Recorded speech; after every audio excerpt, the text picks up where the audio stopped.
It's great to meet you. Thanks for taking a minute out. There's so much going on with your life, but I want to begin everything with surviving this pandemic that we went through. I know we've been out of it for a little bit now, but how did you get through it and how did it change you? Yeah, so during the pandemic, and I think I could speak for all of us when I say this, but we've all kind of learned to develop a new skill, right? Because things have changed as far as, your income, your daily activities, and, not a lot of us were able to do the things we were doing before. So you kind of had to turn a hobby into a career. And for me being a musician, entertainer, um, I was doing less shows, and so I had to look at other ways of income and to obtain opportunities. And that's where I created my berets called Tams. From there, um, I delivered them to Amazon exclusively, so now they're being sold on there. And the cool part about it was, berets are mostly known to wear during the winter season, fall.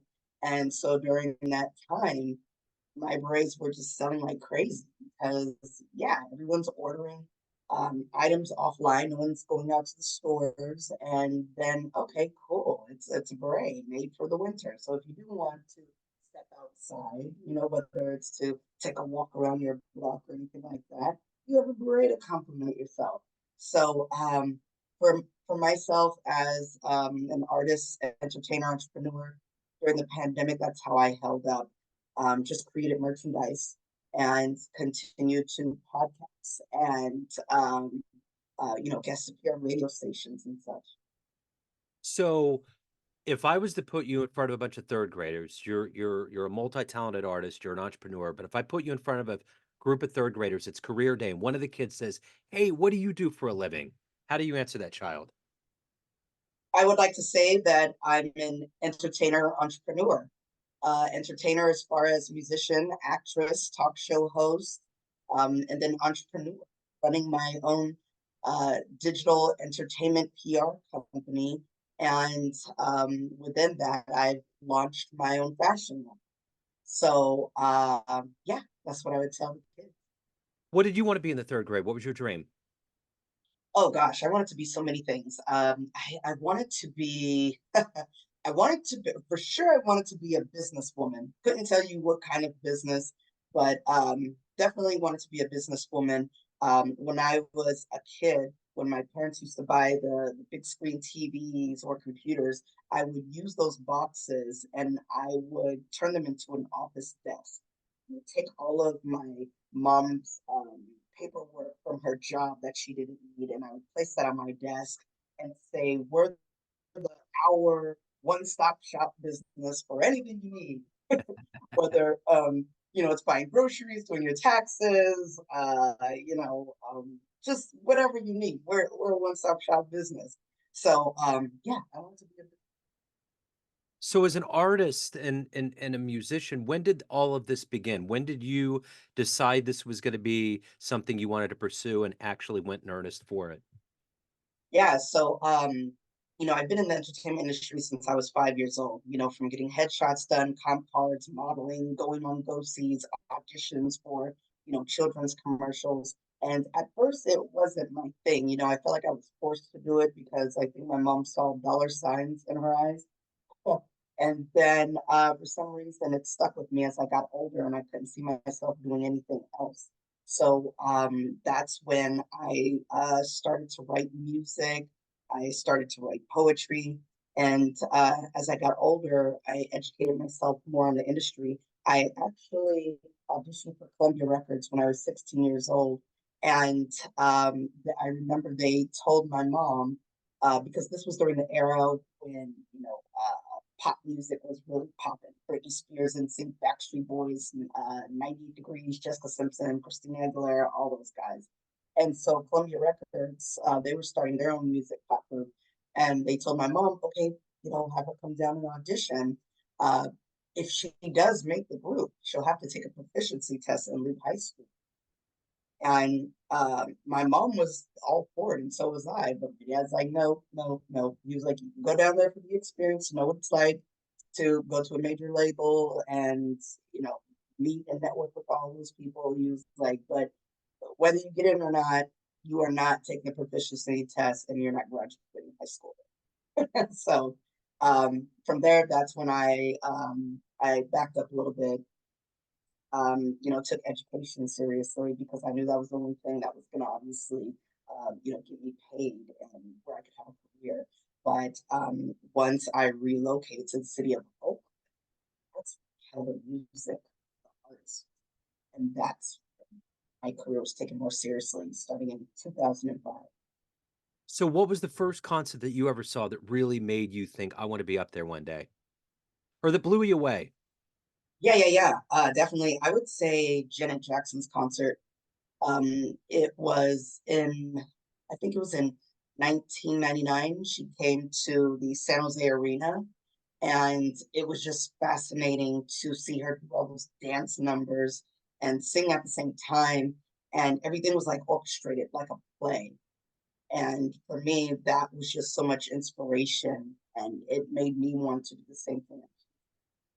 So who's been a hero for you? Someone that you've looked up to, who's been an inspiration in your life? I would say my grandmother on my dad's side. Um, she was always a go-getter. Her role was mainly, you know, working at a university and helping college students get into college. You know, the ones that um, couldn't get into college on their own. And she was always just a hustler within that field. You know, she would show you the ropes of, you know, what classes you need to take, you know, what prerequisites you need to take in order to take that class, what kind of grade you need in order to get into college, and you know, here are the best programs at each university. You know what I mean? She would like eat, breathe, and sleep and believe this stuff all day. And so that's pretty much who my motivation is, and that's who I look up to. So whether it's in music or otherwise, if you could meet one person alive and spend some time with them on the planet right now that you find inspirational, who would it be? Who'd you love to meet and talk to? Michael Jackson, all day.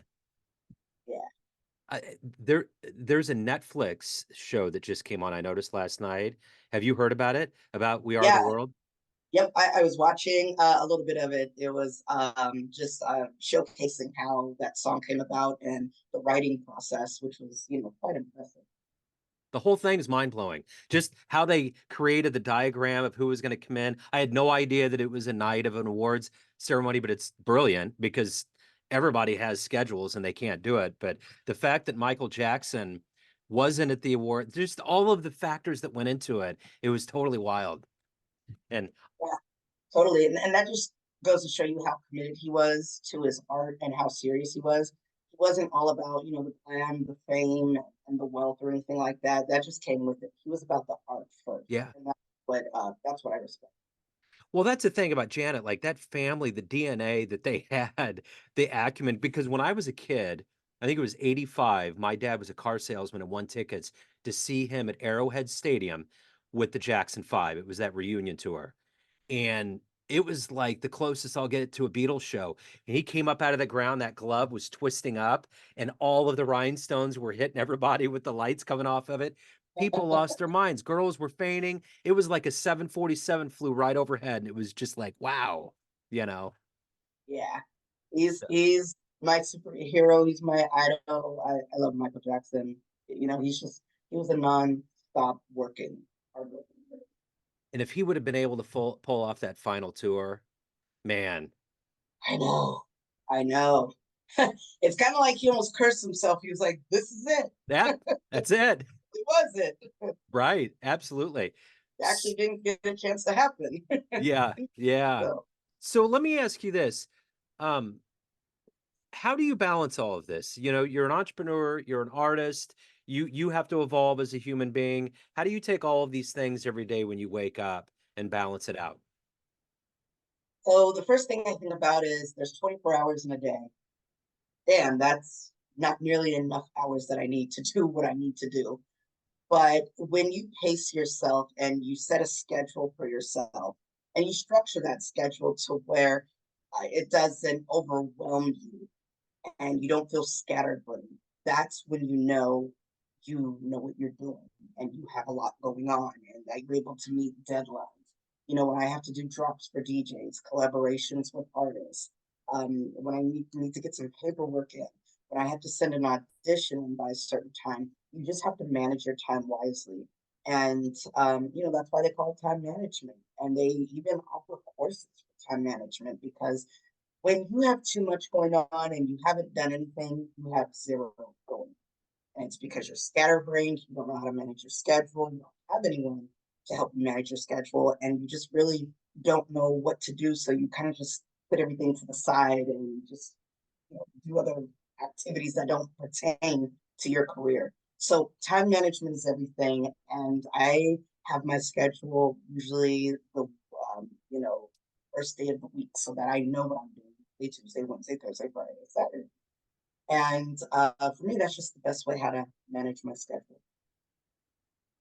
So what is the motivation for you every day to do all of this? What gets you out of bed? What makes you want to make the art and to sell product and to just ultimately be you? What is that?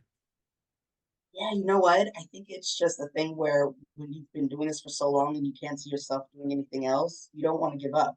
You know, I'm the kind of person I finish with whatever I start. You know, I don't just abandon it and move on to something else. And not to say that, you know, the next person couldn't do that because maybe this isn't for you. You know, maybe you are better off being in, you know, law enforcement, healthcare, or whatever. You know what I mean? But music, entertainment is my dream. It's my forte. It's what I love to do. I love entertaining. People always tell me, you know, I have a gift for it. I'm born to do this. So it's like, I can't see myself doing anything else. Like, I've been validated by so many people, I've been vouched by so many people, and I just love what I'm doing. So, yeah. So you obviously have a lot of fans. You've been doing this for a while. What's been one of the best fan reactions, fan letters you've ever gotten? Oh my gosh. So, let's see. I was hosting a talk show that I produced maybe about 5 or 6 years ago called Diva Talk. And my makeup artist that I had on set, she brought her daughter to assist her. And they eventually moved to Texas. What almost brought my eyes to tears was um, she put a poster in the background and it had a picture of me and her and the logo in the back, Diva Talk Tonight, and it said, "Oh my gosh, this was my first studio set that I got to do makeup on. I love her for this. She gave me my first opportunity to do makeup in the entertainment industry." And from there, I was just like, "Oh my god, her mom sent that." I just, I still owe her some berets too. I gotta Nice. get my merchandise over to them, but that right there had to be the most like tear jerking thing for me. So when did you know you had it? When did you know you had this talent that this was going to be your path in life? Was it early on? Was it pretty quick? Uh, yeah, kind of, sort of. Maybe I would say like between 7 to 10 years old. Um, you know, I was always a good reader, a good speller. And, you know, when reading commercials or monologues, I was able to get it down quickly. I was able to memorize it quickly. I was able to put emphasis where it needed.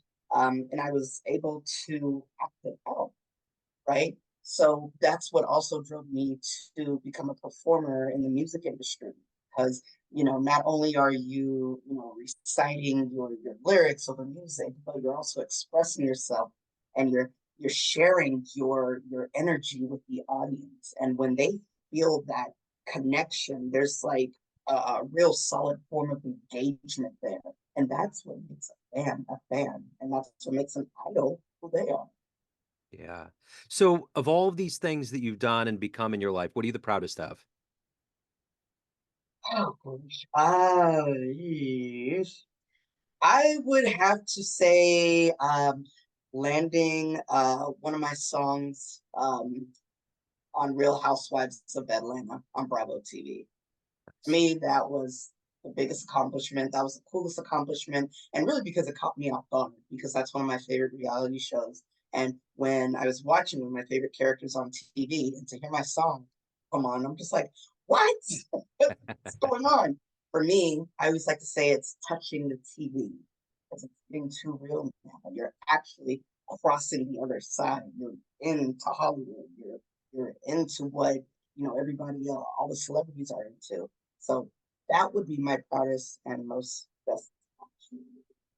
So let's say we talk in 10 years from now. What are you looking to see develop? How do you see your career being a decade from now? Definitely on tour, consistently running my own business, Diggs Media Group, working with other artists, branching out into other areas of the entertainment industry, like I have been recently, which is TV, film, and fashion, and also managing people in those fields as well. So, like I said, it's going to always be this entertainer, entrepreneur for the rest of my life. So let's say you have a dream tonight. You run into the 17, 18-year-old version of you, and you could give that young version of you a piece of advice based on the life you've led, the wisdom you've gained. What advice would you give that young version of you?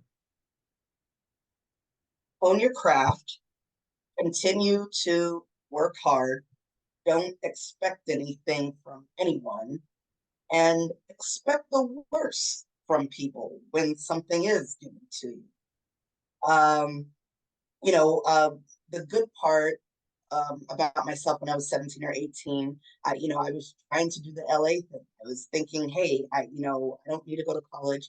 Let me go to LA and just try to wing it. And, my dad, he said, if you do that, and you don't accomplish what you're looking to accomplish, when you come back home, you're going to pay rent like a regular tenant. You're going to get a 9 to 5. You're going to go back to school, and you're going to drop all of that entertainment stuff. And I'm like, dang, Mike, you're right.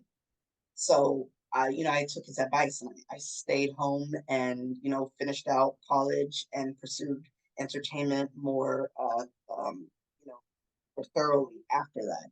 But yeah, the advice I would give to myself at 17, 18: work on your craft. Don't work too much on the business aspects of things. Work on honing your craft and becoming the best artist that you can. Who would be the ideal artist out there right now that you would love to be an opening act for, or have them be an opening act for you? Opening act wise, I would love to open up for Eminem, Busta Rhymes, Ludacris. And as far as artists opening up for me, jeez, I can't even really put my finger on it. Probably, hmm. When I think of opening artists, I'm always thinking of newer artists. But Yeah. the artists that I like right now, they're all either on my level or higher. So I actually don't know how to answer that part. I don't know, maybe like yeah, I can make It's that something to choice. think about. Yeah, it's something to Uh, think about. yeah. I like 21 Savage, Travis Scott, I like Sweetie, I feel like those are good artists to collaborate with when it comes to tours and having the same fan base. Yeah, for sure. So at the end of the day, everyone has a perception of you. Family, friends, clients, colleagues. But at the end of the day, you run the show. What's your perception of you? Who do you think you are? Oh, I'm a diva.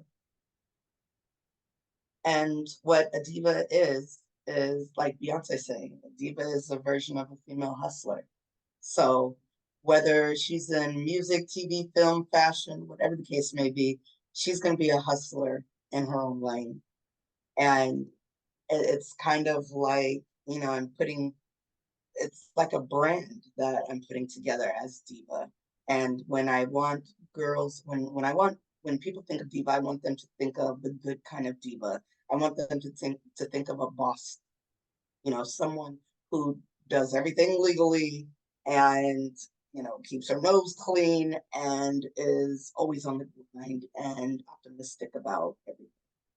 So if anyone out there wants to get your music, get your berets, learn more about you, anything about your world, where can they go? They can go to my official website, keldamuzik.com. That's KELDAMUZIK.com. You'll find all of my music, albums, videos, my latest TV, film, projects, and so much more. Right on. Kelda, thank you. I appreciate your story, appreciate your time. Best of luck with everything. Thank you so much. Thank you. See you later. Cheers.